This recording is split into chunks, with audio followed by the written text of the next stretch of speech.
Welcome, Wildcat fans, to this instant reaction show. I'm your host, Colby Peterson, and we're going to be talking a little bit about football today, about the thriller at Stewart Stadium. And so, on the panel this evening, we have joining us AC. AC, thanks for coming on, man.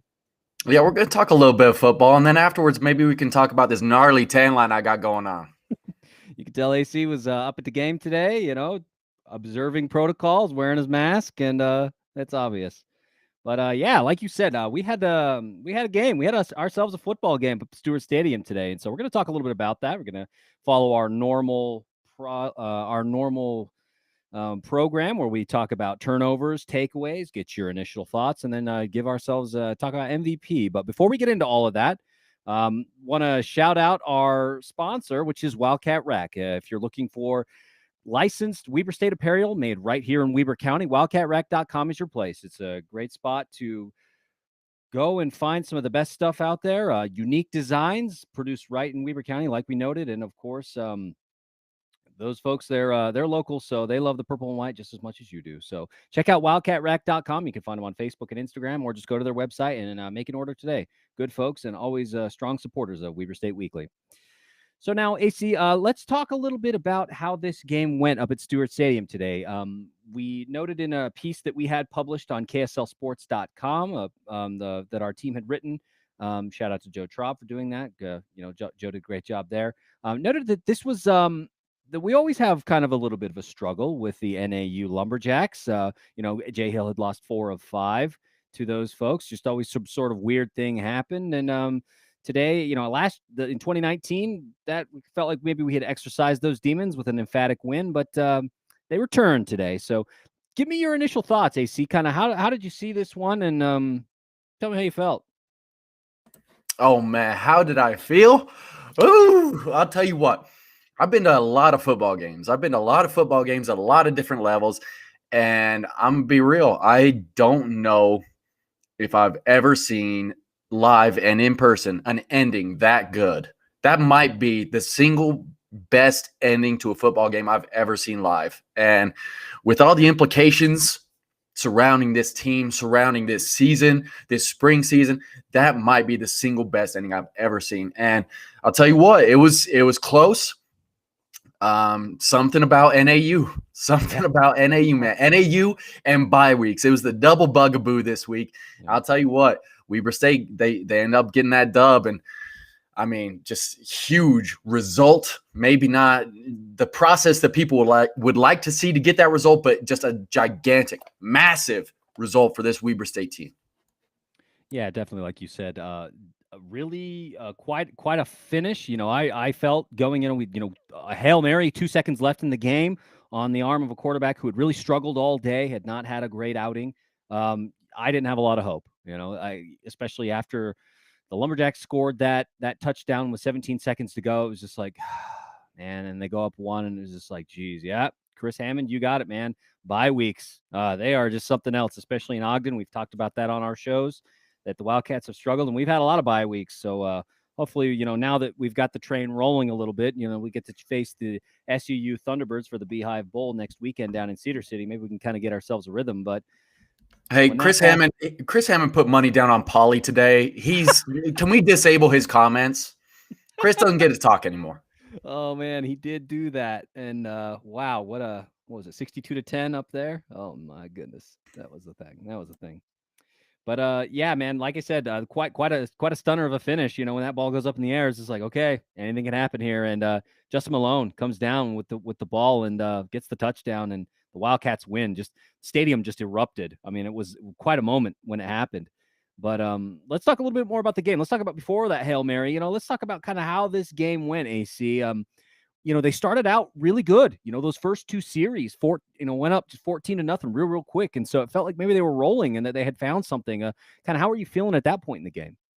I'll tell you, I turned to the person I was watching with. I said, you know what? The route might be on here. Up 14-0 in the first quarter with still lots of time to play in the first quarter. And the offense was buzzing, man. I mean, they were humming. Yeah. They were humming.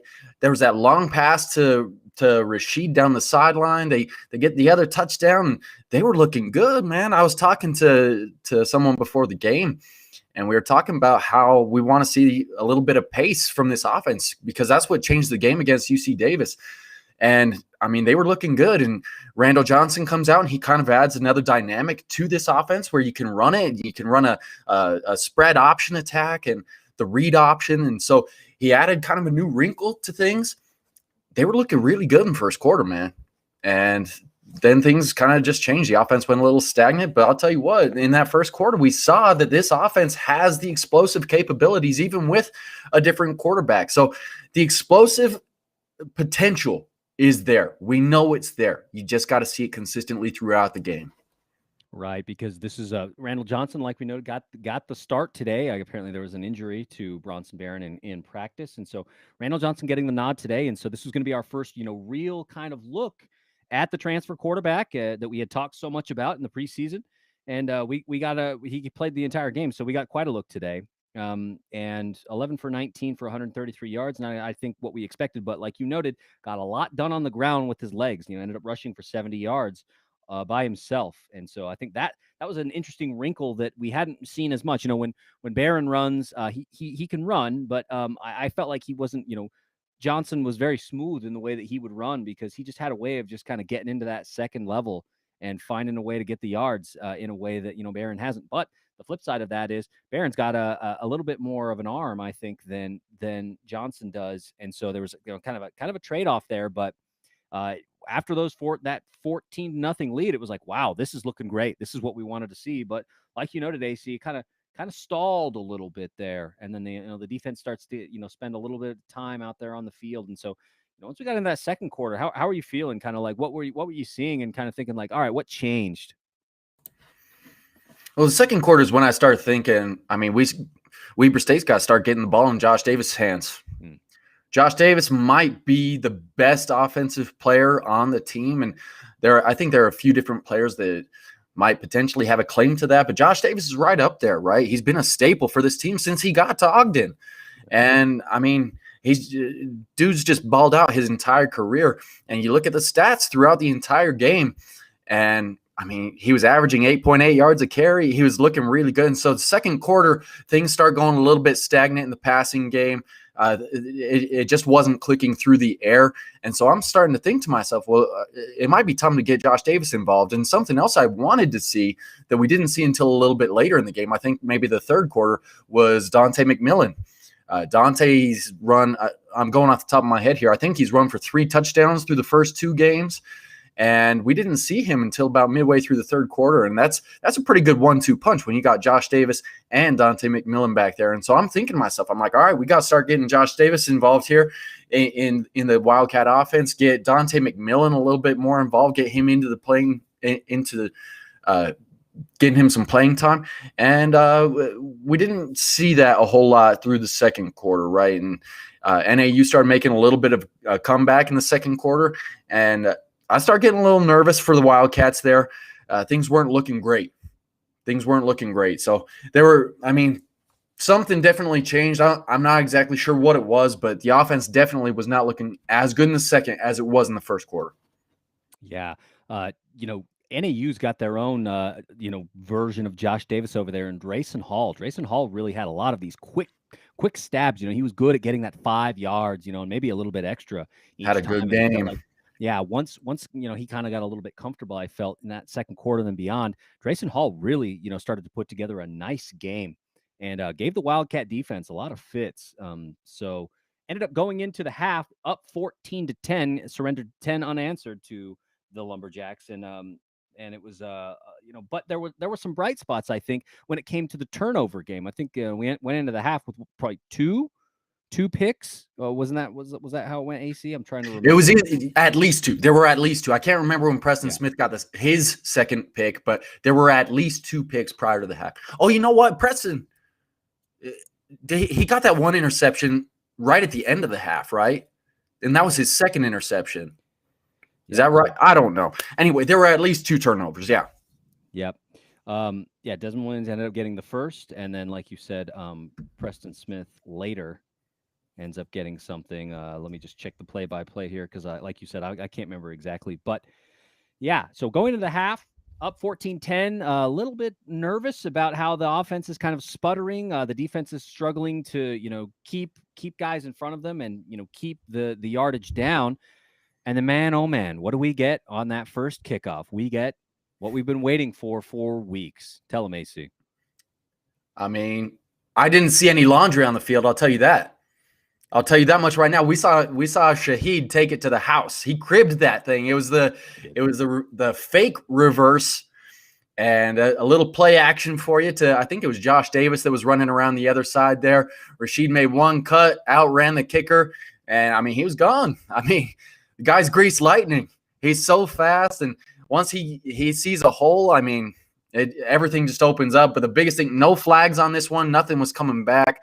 And I mean, when you got an All-American returner like that, he's a game changer. And I mean, the guy gets the ball every single time he touches the ball. He's a threat to score. Yeah, and we saw it this time. I think the entire stadium was just after Shaheed put that one back in. It was just like, oh my gosh, where's the flag? Are we no flags? Oh, okay, all right, this one sticks. Love to see it because no nightmares from 2019 again. And the Wildcats definitely need that. So that kind of put them up, and then they ended up going.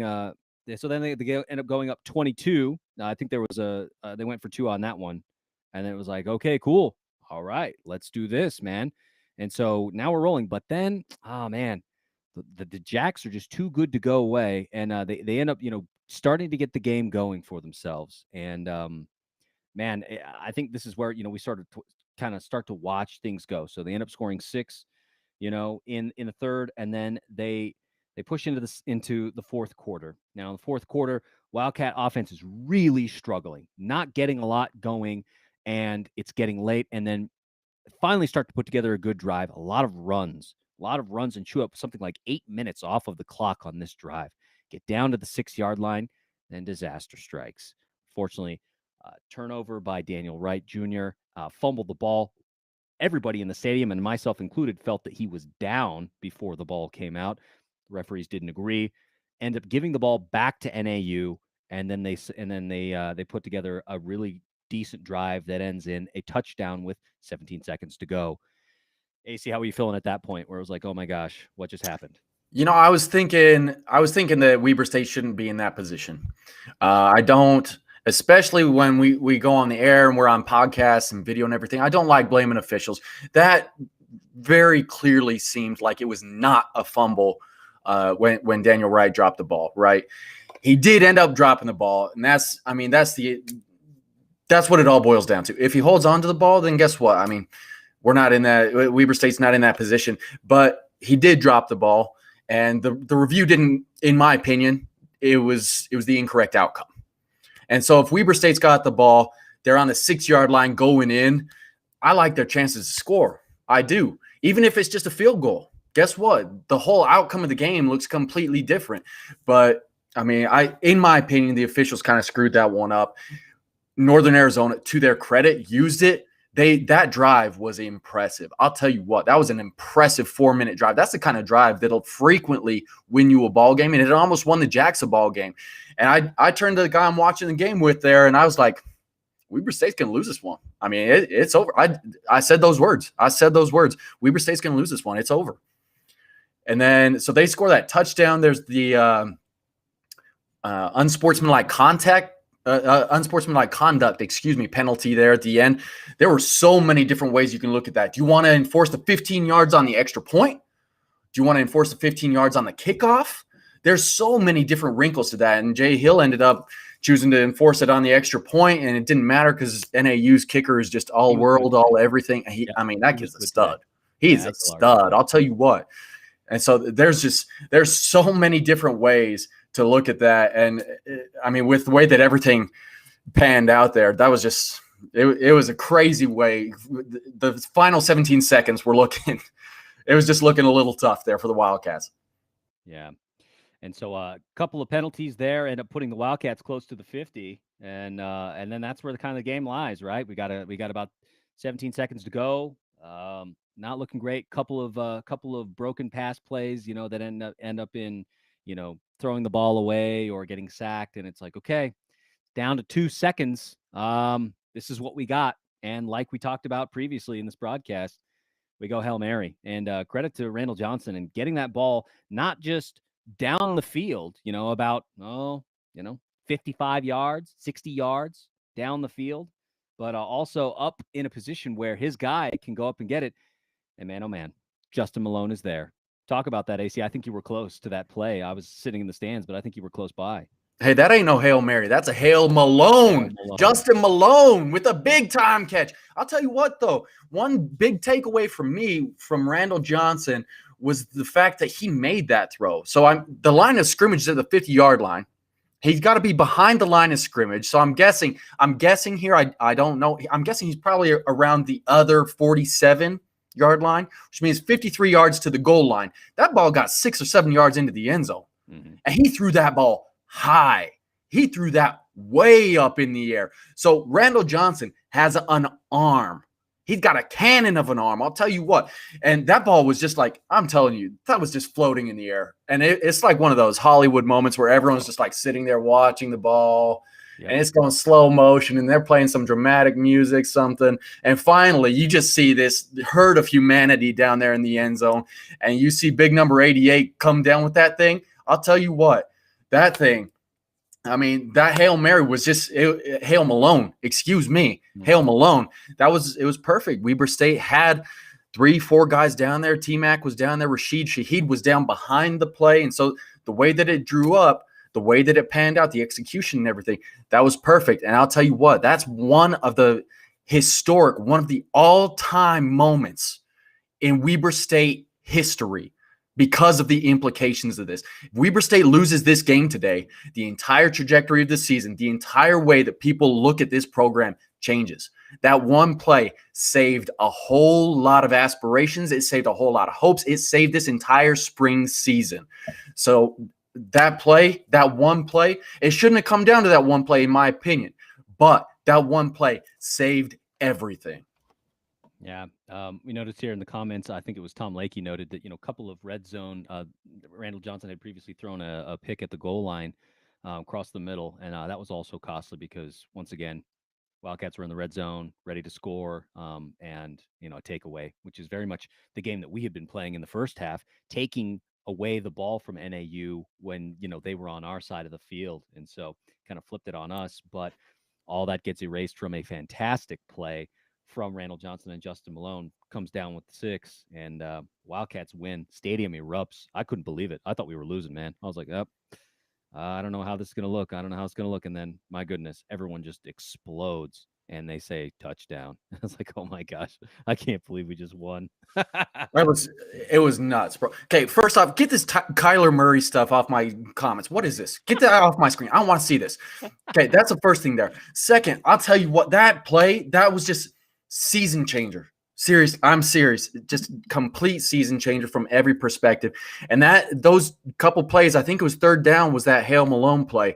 But the 2 plays leading up to it were disappointing. And I think that kind of everybody in the stadium, you see people walking out of the stadium, and Weber State still had 1 timeout left.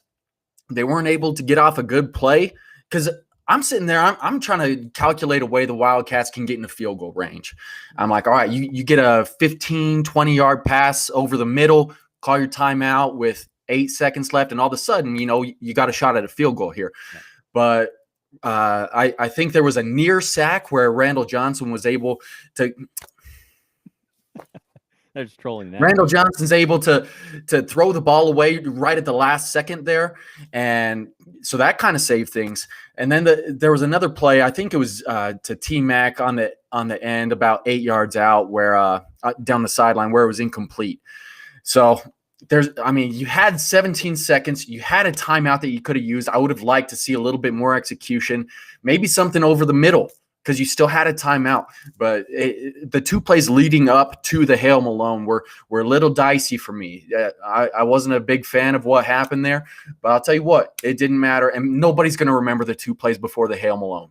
Nobody's going to remember that 5, 10 years down the road, 30 years down the road. Nobody's going to remember those 2 plays. Everybody's going to remember the play that won this game, Hail Malone. Yeah. Alex Sorensen noting that he was right there next to the catch, and it went right into Justin Malone's chest. So good job on positioning himself, because like you said, a lot of bodies in that end zone. getting ready for when that ball comes down because all the hopes and dreams of the Wildcats are riding on it. And perfect positioning by Justin Malone to What's that game the kids play at recess? Is it called Jackpot or 500 or something? 500. That's what that was like. That was, Yeah. I mean, Randall Johnson, he closed his eyes. He yelled out, "Jackpot," and everybody was ready for that, man. I'm telling you, Justin Malone was the right man to catch that ball because he was the biggest dude down there, and he got up there for it, landed right in his chest. That was just incredible play. Yeah, and I think in the presser afterward, Justin Malone noted that they practice those kinds of plays, right? They try and get ready for those kinds of situations, so it's not just chance. They've kind of got some technique and they've got a little bit of training in that situation, and training paid off today. Well, it paid off big time. I'll tell you what, Justin Malone also noted he didn't see that ball until it was like 3/4 of the way there, until it's like on the way down. He didn't see that ball going up. He saw it when it's already like right next to his face. So, I mean, just a heck of a play from him. And all credit to Randall Johnson for making that throw. I mean, that was just an incredible throw. And Justin Malone for getting up there, making that catch in traffic to save the Wildcat season. Yeah.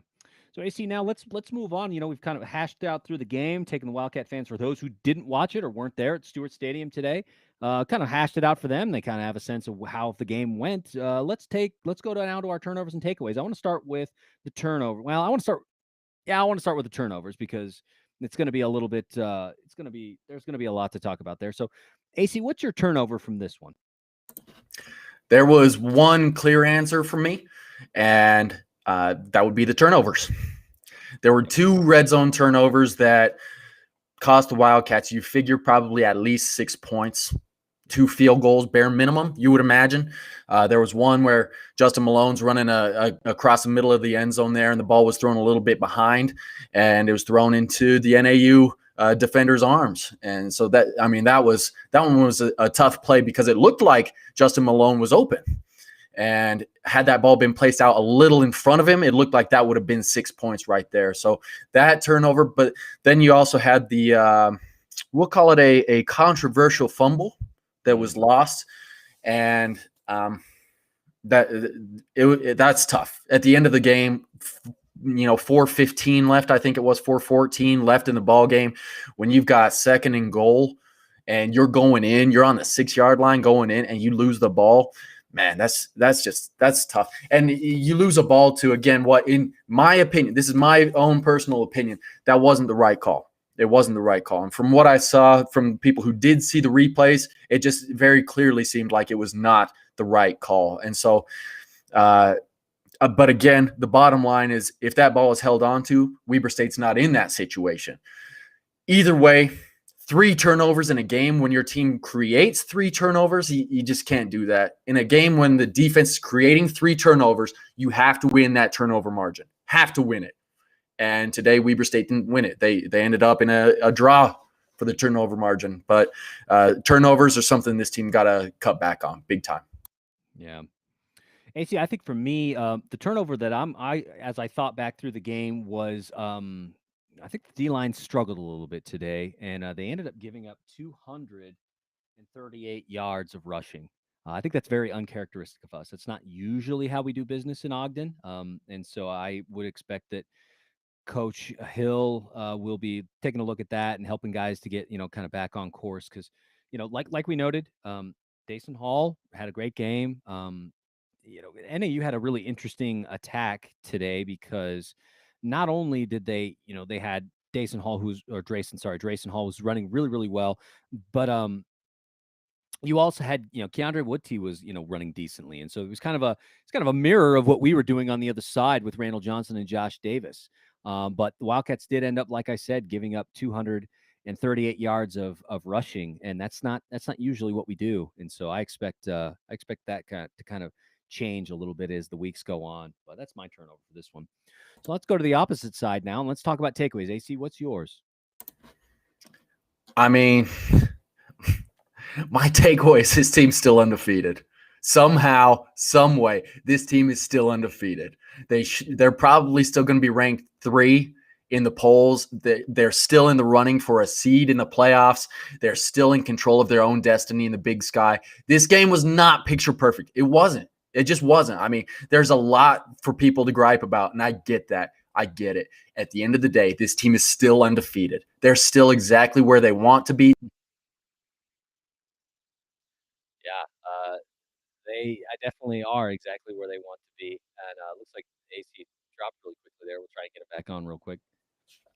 You there, AC? I'm here. Can y'all hear me? Yeah. We All can. right, that's Okay, my so bad. So, I mean, just at the end of the day, the team struggled, right? There were moments where the offense struggled, the defense struggled, but at the end of the day, the thing that matters is this team is still undefeated and they still got a shot to get a really good seed for the playoffs and get to Frisco, Texas, where they ultimately want to be.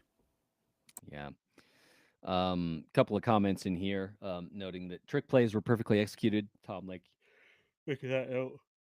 Fake reverse on the kick return. That's what ended up, giving Shaheed the chance to take it to the house. That really great big man hook and ladder, where they ended up. I think Noah Tagi ended up with that pass. So passed to Ty McPherson on the left, and then just kind of handed it off to Noah Tagi, and then boom, touchdown. Big man Tutty. Yeah, that was a great one. But yeah. So I think I agree with you, AC. Like, hey man, at the end of the day, the Wildcats are still undefeated, and that's a good thing because, like we've noted elsewhere, Wildcats have struggled coming out of a bye week. Now we have the opportunity to kind of get into a bit of rhythm. We haven't had that at all this season. It's been one and break, and so now going into next week's matchup against SUU, who I think also lost, in the last 10 seconds of their game. Crazy day in Big Sky football. Um, yeah, you got it, Chris. Didn't we Yeah. disable his comments at the beginning of the show? Oh no, Dan, he said it was get a on free this, play. please. Hey, he said it was a free play. But hopefully that will give the Wildcats an opportunity to kind of get into a rhythm, and they haven't had that yet this year. And so I'll also note that UC Davis needed, they played us tough last week, and they needed every bit of that clock to overtake the Idaho State Bengals. So it feels like maybe something's coming together in Idaho State, and we may end up seeing a different Idaho State team come to Ogden in a couple of weeks. So be ready for that. But my takeaway from this one, guys, is actually rushing. 253 yards of rushing, not as much as the last time we faced NAU, which was something around 450 or something like that. But yeah, the rush game today was good, led by Josh Davis, who ended up coming away with 141 yards net. Just great job, And then, like we noted earlier, Randall Johnson ended up rushing for 70 of his own. Had a Daniel Wright sighting, and also Dante McMillan, who ended up getting injured in the game. So hopefully he's okay and he's able to kind of make a comeback next week because we've got some good guys coming out of the backfield, and that was the saving grace for this team. I think today was the fact that we were able to move the ball on the ground, which if you're able to do that, good things can always happen. And so luckily, Wildcats were able to move the ball, on the ground, and that made all the difference today. So that was kind of my takeaway was rushing today, 253 yards total across, 4 rushers. Good to see. And hopefully that's a trend that continues. Now, if we can just get that pass game figured out, hopefully we'll return to the team that we saw against Idaho State, who could really throw that bomb. So now, AC, I want to go to the MVP. We've talked about a lot of different players and the impact that they've had this week, but who's your MVP for this one? Well, I'm going to give a couple shout outs before I name my MVP. Okay. Couple quick shout outs. First shout out to Josh Davis, workhorse today. And I think people might forget that performance because he didn't have a touchdown. But I'll tell you what, between the 20s, that guy went to work. He went to work. Shout out Josh Davis. Second shout out, Preston Smith. 2 picks on the day? You kidding me? 1 pick is good. 2 picks? What? That's mind-blowing. Preston Smith, my man, playmaking Preston Smith, as I've dubbed him. I hope he likes it. I haven't checked with him. I had to check with him on that. But playmaking Preston Smith, my man, great game. MVP for this game goes to none other than All-American Rashid Shaheed. I'll tell you what, that guy's fast. He's fast. And, I mean, he showed it off on the kick return. He showed it off, beating a man down the sideline for that, I think it was 44-yard touchdown.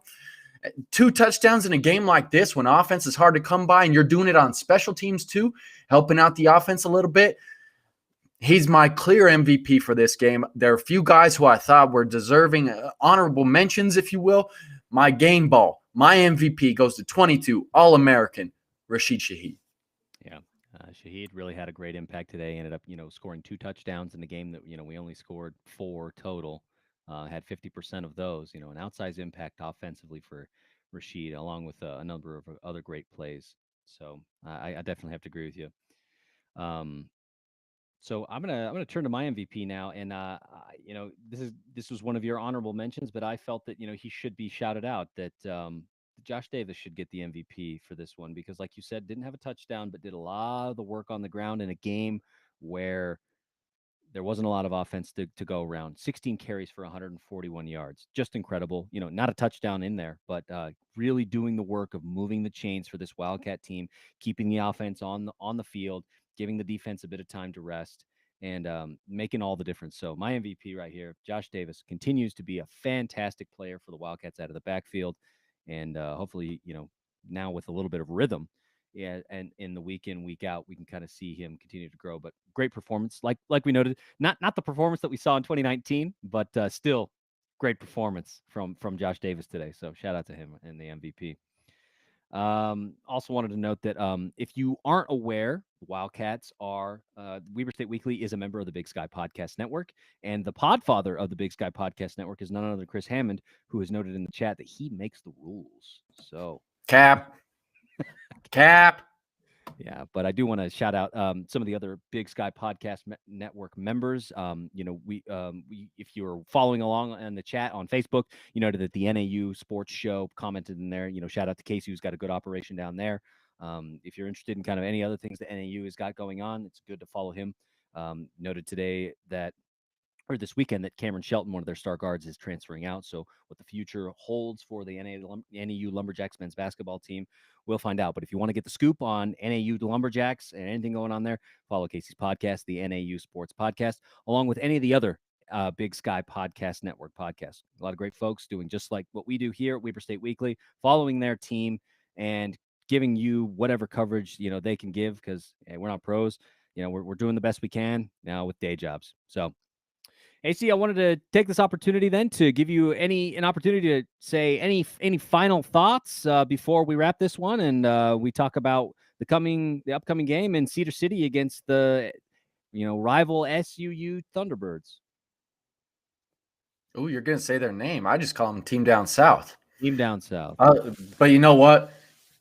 Cats are 3-0. Had an awesome day at the stadium. So much fun seeing these people come out. We had that big tailgate, and it was a lot of fun seeing people out there. Great way to end the game, right? I mean, in a vacuum, did y'all have fun at the game? Yes, you had fun. It was a great day. Beautiful weather. Justin Malone, Hale Malone with the catch at the end. Just incredible stuff from the Wildcats. Tom Lakey, you're absolutely right. We'll see y'all in Cedar City. Yeah, absolutely. Definitely shout out to those folks who showed up to the tailgate today. We did a live video earlier on Facebook, and if you watched that video, you noted that Chappie was out there smoking meats. We had stuffed meatloaf in there, we had brisket, we had pulled pork, and it was all gone before kickoff. So next time we do it, if you're interested in showing up to that tailgate, either bring your own or get there early because that stuff will sell out. But appreciate everybody who wanted to show up and support the Wildcats. And also Weber State Weekly in that tail, kind of grow that scene more, continue to see more people show up to pregame events like that and get ready as we go into the stadium and watch our Wildcats play. We got one more home game coming up in a couple of weeks. That game will be like I noted earlier against Idaho State. So be ready. I think that game's on the 10th, right? Yes, that's correct. And then Poly on the 17th, I think. Yeah.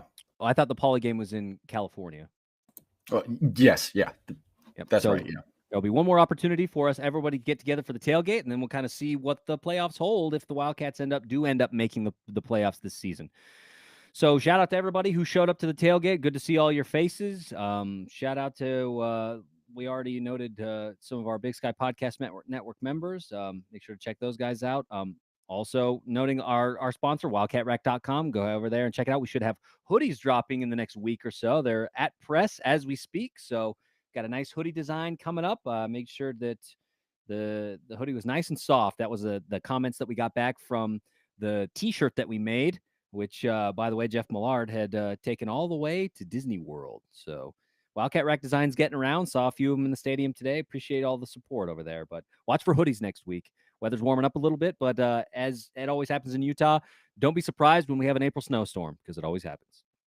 So with that, folks, we're going to wrap this one up. I expect to see everyone down in Cedar City. AC, you heading down there? I'm heading down there. I better see about 2,000 Wildcat fans down there is what I better see. Yeah, I got tickets as well. My entire family's going to be going down as well. It's going to be fun. From what I've noted, quite a few Wildcats have bought tickets down there. If you haven't already, call the SUU ticket office and get in there with us, man, because there are going to be a lot of Wildcat faithful down there for the last rivalry game. I think for a while down there, and so no, actually no, they'll play again in the fall. They play again in the fall. We don't get the reverse, but make sure you make your way down there if you can to Cedar City because it's going to be a good one, and that's always fun. So with that, we'll wrap this up. Make sure to follow us on social media if you're interested in catching these broadcasts, and we'll wrap it up like we usually do and say, Weber State, Weber State. Great, great, great. That's right. Go Wildcats.